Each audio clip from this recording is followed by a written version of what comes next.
Oh, hi! Well, on a whim, on a very impulsive whim, I went and watched the movie. And it also helped that the mall where I am close at, is also having this promotion of cutting 40% off their ticket prices. So that saved a lot of money for me. And me, wanting my money's worth, I decided on watching the longest movie available to get my money's worth. And that movie was The Odyssey by Christopher Nolan. Well, it is an adaptation of The Odyssey by Homer of Christopher Nolan. There, just to be more technical about it. So, The Odyssey is a film directed by Christopher Nolan. It stars Matt Damon, Anne Hathaway, Tom Holland, Robert Pattinson, and other actors like John Leguizamo was there. You've got Lupita Nyong'o, Elliot Page, and John Bernthal as the more or less the main actors in that film, and it adapts it adapts the Odyssey, the epic poem, the Odyssey by Homer. Now, I'll be talking about the Odyssey, and well, I guess it's going to be spoilers. But then again, the Odyssey is more than 2,000 years old. So if you haven't read or at least watched or at least checked it out in YouTube, god damn it, please do. It's a 2,000-year-old work of art. So you can't tell me it's spoilers because it's goddamn 2,000 years old, okay? So I'll talk about the movie, I'll talk about some of the political issues on it, and then I'll also add some things. But then again, with the movie itself, it's long. Okay, it's almost 3 hours long. I was reading, watching about it, saying that it should have been longer, but the IMAX limit is only at 3 hours, so it clocks at around just a little under 3 hours, around 2 hours 50. And honestly, I did not feel the length. Okay, there were times that there's some movies that you can feel that it's long. Okay, this doesn't. Okay, maybe it's because of the way Nolan does the scenes. Oh, it also includes Charlize Theron. Okay, sorry, I forgot to add Charlize Theron there as well. So it's basically like an all-star cast. So with regards to the way it was shot, it was great. Okay, it was clear. Some people were complaining that it was dark. For me, it wasn't, because number one, if you're in a cave, okay, in Cyclops Cave, it's gonna be dark because it's a goddamn cave. Second, the feast scenes should be dark because it's at night, okay? And of course, they don't have lights. They only rely on torches and lamps, okay? So, but it was clear enough. You can actually see the acting, you can see the people, that needs to be seen. One thing that kind of always puts me off in the whole film were the fight scenes. Okay? Yes, it was the Odyssey. So it talks about Odysseus's journey from Troy going back home to Ithaca. But it's a good thing that Nolan adds a bit of the Iliad, which is the last few years of the Trojan War. He adds a bit more of the Iliad into this film, of course, for more context, because most of what happened in the Trojan War were in the Iliad, but it was just brushed into the Odyssey. So it's good that he added some stuff there. But then again, one thing I didn't like about the fight scenes, or at least the battle scenes, or whatever scenes that has action, is that Nolan likes to do the shaky cam. I think it's maybe because he wants you to feel the emotions, or to feel the fight. But then again, it gets shaky. Okay, that's one thing I really didn't like about it. It's damn shaky, and it kind of puts me off it, because what's happening? Okay, granted, if I'm there, I'd feel it, but I'm not. I'm back. Okay, so I would have seen better movements. That's one thing. That's the one thing I didn't like about the way it was shot. Okay, everything else, it's fine. Next is the costumes. A lot of people were ripping on the costumes, saying they look more Roman or whatever. yeah, it looked more Roman. Sometimes it that some of the armors look like cardboard, especially the steel giants. They look stupid, honestly. Um, but then again, I think it is more of the feel, at least to give you the feel of to give you a feel of the setting. Okay, it's not really meant to be period accurate. It's actually I do understand that it's really more to get a feel for the setting, so that you can still say, oh, okay, they look a little bit more Greek, so yeah, they're Greek. Okay, so that's one thing. Okay, you don't need to be period accurate because it's not a historical movie. It's a story about a story. It's a story about what happened. It's a literal story. You're not even granted there might be some archaeological facts, but then again, we're talking about the story here. So some of these tubers about talking about it about costume, it's the movie, it's not the costume. What the hell are you talking about? Okay, so then again, okay, if you can brush past that, it's good enough. Okay, acting. Um, a lot of one big criticism most people said about the movie was the way the actors were speaking. They were speaking like us, like normally how normally we would speak. They didn't have to change accents. They did not have to do the. It's funny how some epic movies would always have an English accent or a British accent. They didn't do it here. John Berthol was who played Menelaus, the original husband of Helen of Troy, king of Sparta. What was the king of Sparta? Spoke like he's from New York. He spoke like he's from the. He spoke like he just came out of the Punisher. Okay, but then again, you can understand it. Okay, it's better. I would rather that it's personally. I'm not that smart. Okay, I'm not that smart, and I'm not that picky in terms of these, because I just want things that I can understand, and I understood it pretty well. Tom Holland was using the term dad, my dad, rather than my father or my primogenitor.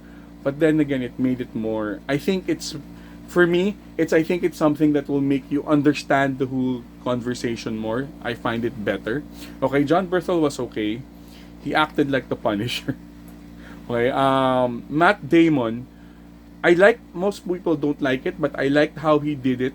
I like that he looked war weary. He looked tired. He just wanna go home. But then again, he's still very practical. Okay, Odysseus was supposed to be the smartest man, one of the smartest men at that time, or even the smartest general ever. Okay, so he was still thinking. Okay, he was still scheming. No, I would say scheming. Actually, how Nolan portrayed the Odyssey and Odysseus was actually painting him in a very good light. Okay, if you watch the Odyssey in YouTube, and there's a lot of, alright, you know what? I'll put one of those summaries in my YouTube description, because if you really look into the Odyssey, man, Odysseus was an asshole. I mean, he knew what he had to do. Okay, he was brutal. He was a dick. But then again, he had to do it. He's like a soldier. He had to kill. He had to fight. But he's still a dick. Okay, so he comes in as somebody who's weary, who knows it. That okay, I did a lot of shit. I did a lot of bad things in my life. But here it is. I just want to go home. Okay, that's how he did it. That's how he basically acted, and it was great. Anne Hathaway, always stellar performance on how she would move from being distraught to being resolute, and then distraught again. Tom Holland actually did well. He was supposed to be a kid who's starting to be of age. Okay, most people remember him as Spider-Man, but then again, he's not. Okay, he's Telemachus. Most people think that he's Spider-Man with the way he speaks, but then again, he's not. He's a son who's trying to be of age. Okay, he seems pampered. Okay, so he's trying to learn, and you can see that he is trying to learn. Okay, now let's go with let's go with the actors that are supposed that had some problem with regards to people saying race bending. Okay, so first off, Helen of Troy was played by Lupita Nyong'o, and also the twin. I forgot the name of the twin, but they're twins. One is Agamemnon's wife. So you barely saw her in the film. Okay, you barely saw her in the film. She barely had lines, and she's beautiful for me. I find her beautiful. She's beautiful enough to be Helen of Troy. She had the regal bearing of a queen. Personally, I like her better with long hair. I don't like her when she cuts her hair off. So, okay. Now, it has caused a stir because she is black. She's African, and you're supposed to be Greek. Okay. Now, I will have to say that it is not. I will have to say with one of the people I watch is that John Campbell would always say it's about the actor and the ability to play the role rather than the gender, or rather than no, not gender, rather than the race. Okay, because I don't. Now the thing is, she did well. Okay, actually, the way she would act, that subtle movements, the subtle hatred she has for Menelaus can't be shown by a weaker actress. I would say that. Next, the way she held Telemachus and that message she said, a weaker actress cannot do that. Okay, you have to be of Lupita Nyong'o's subtle acting to actually pull it off. Okay, so yes, it's people might think it's jarring because but no, she was a great actress, and she did her part. Okay, remember, for people who are talking about race, Jesus is not what he looks like. Jesus is not that face. Okay, they got that face from Cesare Borgia. Okay, so stop it with the race thing. Okay, granted, they were supposed to be Greeks, but then again, she played the role and it was just short. Second, Elliot Page. Okay, Elliot Page used to be Ellen Page, and she has since transitioned. Okay, Elliot Page played Zenon, one of the soldiers under Odysseus. Okay, he barely had a few minutes. Okay, he didn't have to show his masculinity. Okay, he didn't have to like go and fight. It was an acting part, and he did well. Okay, he did it well. Especially in the parts when they already met the dead. Okay, again, this is not spoilers because it's fucking 2,000 years old. Not spoilers. It's part of the book. When actually, come to think of it, fun fact: in the Odyssey, these dead need to take blood. I think that is where the thing about vampires are. I'd stand on this hill, but that's my personal take on it. Elliot Page acted really well in that scene, so he did this part. Second, the other races, like Odysseus is second in command is Indian. Okay, he looks Indian, but he calls it, we're Greek, we're from Greece. Okay, damn it, in other places you don't see people like all of them in the same race, right? You can play other races, so it's fine. He did his job. He also did some subtle acting. I love the part in this subtle acting when he saw that Odysseus was lying. Okay, and part of the crew is an Asian guy. The guy in the if I'm not mistaken, in the Bond film, he played a North Korean villain. Okay, he was there. So these are actors. They're actors. Okay. Now a lot of people are saying, what about the Greeks? Why were not Greeks? Okay, it's an American production. Okay, if you're gonna be putting Greeks there, you have to deal with other types of laws, labor laws especially. I'm in HR, and that's always going to be one of the things I will be thinking about. So it's an American production. It's easier to get these guys, easier to communicate as well. They can speak English, right? So on that end, casting, I think it's fine. Acting, it's fine. The way, even for Calypso, even the way she would, that's one thing you can see with great actress and great actors, is that in subtle movements, subtle emotion changes, you can feel it. Okay, you can see the difference in the story with the subtle changes. So that's great. And lastly, I would just like to add, in terms of my takeaways. Number one, I think managers, team leaders, military commanders should watch this. Why? Because it talks about burden of command. For me, one big takeaway for me is the burden of command. How Odysseus had to make the hard decisions, knowing that some people will not survive, but he has to make that decision.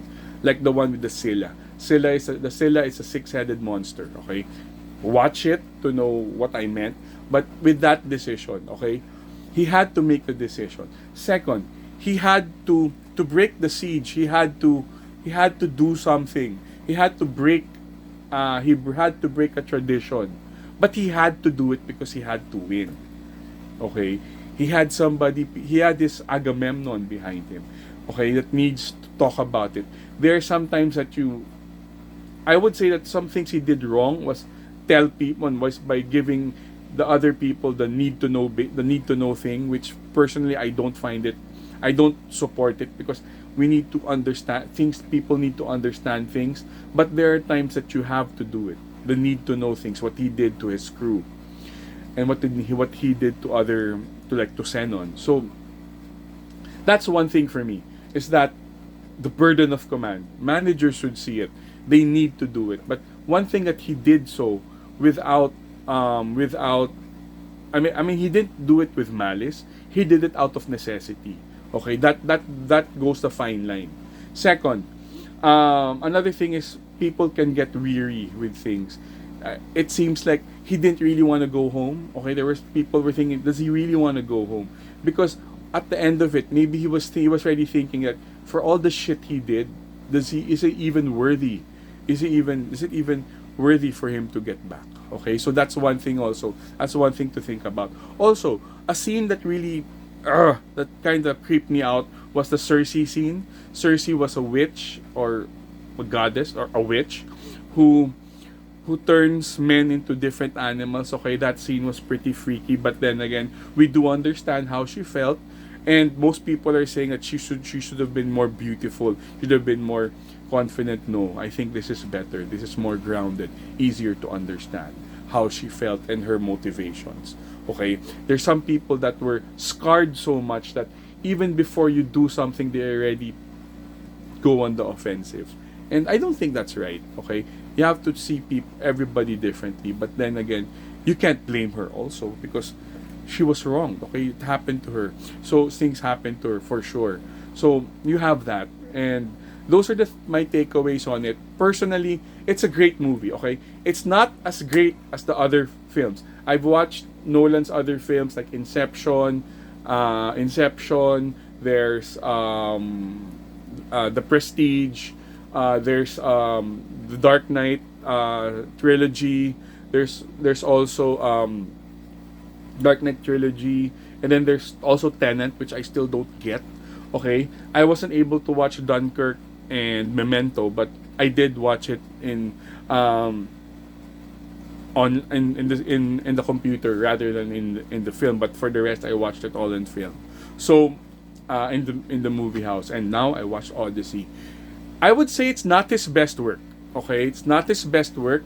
I would still say The Prestige, and Inception are still my favorites, aside from the Dark Knight trilogy. But then again, I would say it's good work. It's good work, not his best work. But I would still say, for all the lessons, for all the emotions, and for the great subtle acting alone, Odyssey is a must watch.